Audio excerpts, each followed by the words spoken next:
Frères et sœurs, j'espère que vous allez bien. Ça y est, le mois d'octobre est terminé. On a bien mangé, on s'est bien amusé, on a profité. Maintenant, le Barça revient avec 3 matchs avant la trêve internationale. 3 matchs importants, même si c'est des petits matchs, en tout cas beaucoup moins prestigieux que ce qu'on a vécu récemment. Ça reste des matchs importants avec un honneur à garder, forcément, quand on parle de derby catalan. Il n'y aura pas seulement ce match-là, il y aura un match face au Red Star en Ligue des Champions mercredi soir à l'extérieur, en Serbie, dans une ambiance de feu, je vous préviens déjà, et évidemment un choc, toujours un match hyper compliqué face au Basque de la Real Sociedad pour clôturer, je crois que ce sera le tiers de la saison déjà. Mais comme je disais pour commencer, derby catalan, et ça c'est toujours un match, en tout cas personnellement, où moi chaque année je regarde avec mon doigt sur le calendrier où il est placé, très important. Est-ce que ce sera placé comme un match piège avant une trêve, après un choc, avant un match de Ligue des Champions ou après un match de LDC? Là, en l'occurrence, c'est avant un match de LDC. Donc forcément, on se demande s'il ne faut pas faire des rotations ou pas.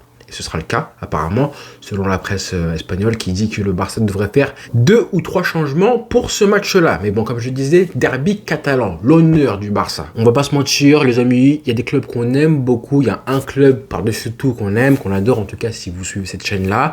Il y a des clubs qu'on aime beaucoup moins. Forcément, les clubs rivaux, comme le Real Madrid, mais il y a aussi les clubs où tu te dis, sportivement, je leur souhaite tout le malheur du monde. Voilà, j'ai pas envie d'être méchant, mais honnêtement, quand je vois un club comme ça qui remonte en première division, en Liga, je suis toujours un petit peu dégoûté parce qu'on sait que c'est un club forcément rival du Barça, qui joue un football très compliqué, souvent ils barricadent, forcément ils sont hyper motivés quand il s'agit de jouer le Barça. Et à contrario, malheureusement, très souvent, voire tout le temps, quand ils jouent le Real Madrid en Liga, c'est, on va dire, 6 points garantis pour les Madrilènes. Donc personnellement, j'ai cette espèce de satisfaction à me dire que c'est bien que le Barça gagne ce match-là. Ça fait une motivation supplémentaire de contribuer éventuellement à ce que l'Espagnol Barcelone redescende en deuxième division. Pour l'instant, ils sont mal classés, 17e au classement.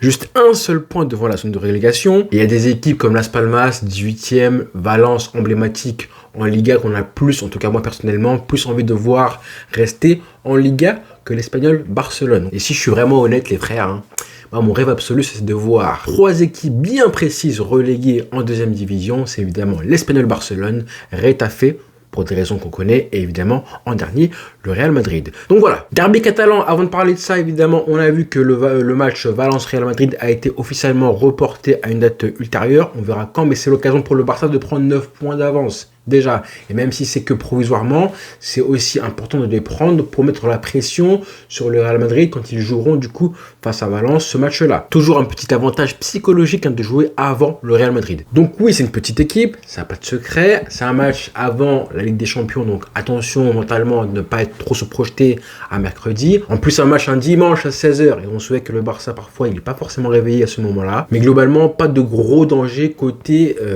catalan, côté Espagnol Barcelone. Même pas Braithwaite en fait, les frères. J'étais choqué parce que j'allais préparer un petit peu le match et je voyais un petit peu l'effectif de l'Espagnol Barcelone quand j'ai réalisé qu'il n'était plus dans l'effectif des Pericos. Il est parti, et devinez où? Il est parti dans le Grêmio Porto Alegre, le club de Ronaldinho. J'ai vu ça, je me suis dit, mais en fait là c'est fort parce que Ronaldinho, déjà qu'il pète un câble l'ancien quand il voit le Brésil jouer et le déclin footballistique de qualité des joueurs brésiliens. Mais alors, s'il voit les matchs du Grêmio Porto Alegre et qu'il voit Braithwaite jouer en tant que numéro 9 de son club, bon courage l'ancien. Prenez des nouvelles régulièrement de l'ancien parce que je pense qu'il vit des moments compliqués en ce moment. Et donc, côté Barça, on a appris de la presse que le club Hansi Flick devrait faire quelques rotations, à savoir Dani Olmo titulaire et Frenkie de Jong et Gavi, alignés tous les 3 au milieu de terrain. Est-ce que ce sera complémentaire? Je ne sais pas, mais on a très envie de voir ça. De une, parce que déjà, Dani Olmo, son entrée face au Real, a rappelé à tout le monde, absolument tout le monde, que lui, c'est un vrai titulaire en puissance et non pas un joker, etc. C'est un titulaire en puissance. À ce poste-là, on a beaucoup de joueurs de qualité. Tu peux même mettre Pedri à ce poste de numéro 10, comme ça s'est passé en deuxième mi-temps face au Real Madrid. Mais tu vois que le vrai joueur différentiel dans l'effectif, ça reste Dani Olmo. Ce qu'il apporte, sa qualité technique, les problèmes tactiques qu'il résout à lui tout seul avec ses prises de balles, sa conduite de balle et dans les petits espaces, sa capacité à marquer des buts aussi, la finition de frapper de loin. Tout ça, forcément, c'est le plus complet et je pense qu'il jouera face à Belgrade. Et derrière lui, du coup, on aura Frenkie de Jong et Gavi. Quand tu vois l'effectif et que tu réalises que pour mettre au repos Pedri et Casado, tu as Frenkie de Jong et Gavi, qui vont justement eux aussi devoir se battre pour leur place, et ça va commencer dès ce dimanche.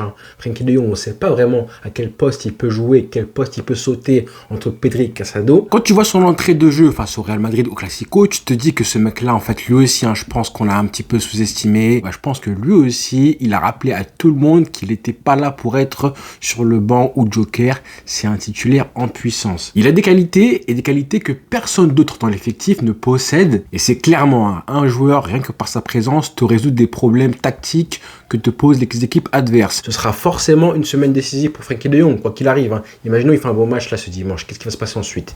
Mercredi, en Ligue des Champions, s'il est sur le banc, et ce sera un message envoyé par Hansi Flick qui sous-entendra que son match face au Perico n'a pas été incroyable pour faire sauter la hiérarchie actuelle. Ou alors qu'il faudra peut-être un deuxième, un troisième match pour réussir à convaincre Hansi Flick qu'il peut passer devant Casado ou Pedri. En défense, Baldé, Koundé, la défense centrale aussi, Cubarsí, Inigo Martinez, tout ça, je pense qu'il y aura aussi possiblement des rotations, mais surtout pour Hansi Flick ne pas refaire la même erreur, ne pas la commettre qui s'était passé face à Osasuna. Rappelez-vous, trop de rotations avait tué ce Barça, donc on espère 2-3 maximum, voire 2-3 changements maximum et pas une demi-équipe avec Lamine Yamal et Lewandowski livrés à eux-mêmes. Bon là, t'es à domicile, ça aide, c'est vrai, mais je fais partie de la team, on met l'équipe type ou 2-3 changements en début de rencontre et ensuite en fonction du score, en fonction du match et de la fatigue des joueurs à l'instant T, et justement tu fais les changements selon tout ça. Gardez en tête aussi une chose hyper importante, je l'ai dit en début de saison, mais je le redis maintenant, ces joueurs, les Cubarsí, Lamine Yamal, que vous voyez pour l'instant péter la forme physiquement, être au-dessus du lot grâce à Hansi Flick, les préparateurs physiques et tout le staff technique du Barça, on les voit aujourd'hui, on est en novembre maintenant, c'est pas garanti qu'ils seront comme ça en mars non plus. Et encore plus important, gardez en tête que ces joueurs-là, ces jeunes joueurs-là, n'ont jamais connu un jeu avec une intensité aussi grosse que ceux qui connaissent aujourd'hui sur toute une saison. Ça, ils ne l'ont jamais expérimenté, donc ils vont le découvrir dans les mois qui vont arriver, mars, avril, quand ça va compter le plus. Ce sera intéressant de voir comment ils répondent à ce moment-là. Donc pour l'instant, on va faire confiance au staff du Barça, Hansi Flick et tout. Mais sincèrement, je pense qu'on peut être heureux d'avoir autant de joueurs dans l'effectif et ces petits problèmes de riches, à savoir si Frenkie de Jong ou Gavi seront capables ou non de renverser la hiérarchie. Et si par bonheur il y a 4-0 à la mi-temps, mais pourquoi pas ne pas faire jouer carrément les joueurs qui sont sur le banc en fait. Par exemple, Pedri, il a couru je crois 11 km et demi face au Real Madrid au Classico. Et s'il joue pas, c'est pas très grave. L'important c'est les 3 points. Lewandowski, toi aussi par contre, il faut marquer des buts. Continue sur la lancée qu'il a là, doublé face au Real Madrid. Ça y est, je pense que maintenant le blocage psychologique face aux grandes équipes, il a dû sauter. En tout cas, en bonne partie, le déclic s'est produit. Maintenant, on veut que tu redeviennes le Lewandowski qui marque face aux petites équipes. Sachant qu'en plus, il a été élu aujourd'hui meilleur joueur du mois d'octobre en Liga, Lewandowski, donc il va présenter son trophée demain. Et c'est archi mérité en plus parce qu'il a été, je pense, l'homme qui a le plus porté l'équipe ce mois-ci. C'est marrant parce que au mois d'août, Rafinha a été meilleur joueur de Liga. Au mois de septembre, c'était Lamine Yamal. Et au mois d'octobre, c'est Lewandowski. Ça veut dire que là, on a les 3 joueurs offensifs qui sont au top. C'est pas la MSN, mais dans son histoire, le Barça a toujours compté sur un trio de joueurs offensifs qui portaient l'équipe. Et tu comprends qu'avoir un joueur sur un côté qui n'est pas au niveau des autres, ça pénalise un petit peu l'équilibre et la répartition des forces offensives du Barça. Alors en plus, si tu peux ajouter un 4e élément comme Dani Olmo, franchement à la fin, c'est la folie. Donc voilà les frères, rendez-vous demain du coup pour une vidéo un petit peu plus sympa et évidemment dimanche pour ce match-là, le derby catalan qu'il faut absolument gagner, question d'honneur. Question d'honneur. Voilà les frères, bonne soirée à tous et bon week-end. Ciao.